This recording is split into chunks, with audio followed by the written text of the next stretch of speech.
नमस्कार दोस्तों। जैसा कि आप जानते हैं, वित्तीय धोखाधड़ी एक पुराना मुद्दा है, लेकिन हाल के समय में साइबर क्राइम के चलते यह समस्या और बढ़ गई है। लोग अब ऑनलाइन लोगों को ठग रहे हैं।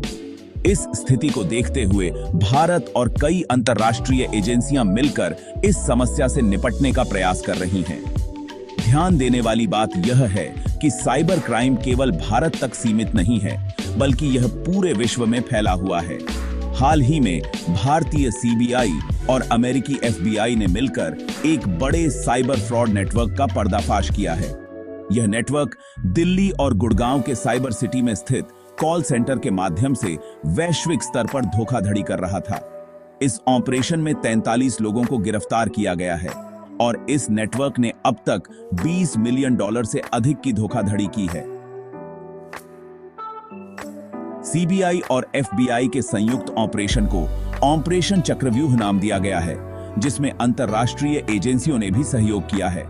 इस ऑपरेशन के तहत 2022 से चल रहे इस नेटवर्क के खिलाफ कार्रवाई की गई है। सीबीआई के अनुसार इस रेड के दौरान कई दस्तावेज, मोबाइल वॉलेट्स और इलेक्ट्रॉनिक उपकरण बरामद किए गए हैं। यह नेटवर्क लोगों को फर्जी कॉल्स और पॉपअप मैसेजेस के माध्यम से धोखा देता था। इन फर्जी कॉल्स में ये लोग खुद को प्रमुख कंपनियों का प्रतिनिधि बताते थे और लोगों को झांसा देकर पैसे लेते थे। इसके अलावा ये लोग एक मेलवेयर भेजकर लोगों के कंप्यूटर को लॉक कर देते थे और फिर उसे अनलॉक करने के लिए पैसे मांगते थे। अभी सीबीआई और एफबीआई मिलकर मनी ट्रेल की जांच कर रहे हैं और यह पता लगाने की कोशिश कर रहे हैं कि इस नेटवर्क के मास्टरमाइंड कौन हैं। इसके साथ ही लोगों को इस तरह के धोखाधड़ी से बचने के लिए सलाह दी गई है कि वे किसी भी संदिग्ध लिंक या कॉल्स पर अपने व्यक्तिगत विवरण शेयर न करें। अंत में सीबीआई ने बताया है कि भारत ने यह साबित कर दिया है कि अगर इच्छा शक्ति हो तो साइबर क्राइम को रोका जा सकता है और इस तरह के अपराधों से बचाव के लिए अंतर्राष्ट्रीय सहयोग आवश्यक है। अगर आपको वीडियो पसंद आई हो तो वीडियो को लाइक कर देना और चैनल को सब्सक्राइब कर देना। So, let's dive into how these fraud networks operate.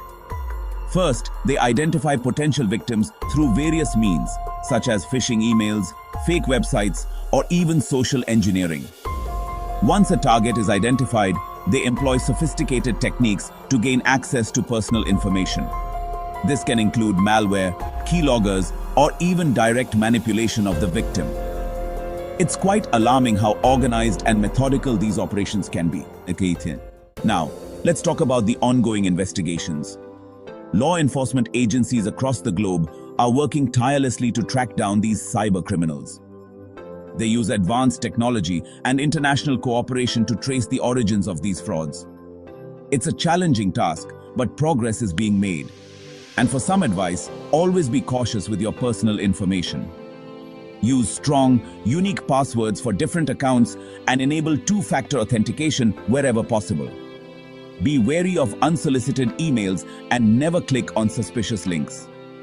Remember, vigilance is your first line of defense against cyber fraud. In conclusion, cybercrime is a growing threat that affects us all.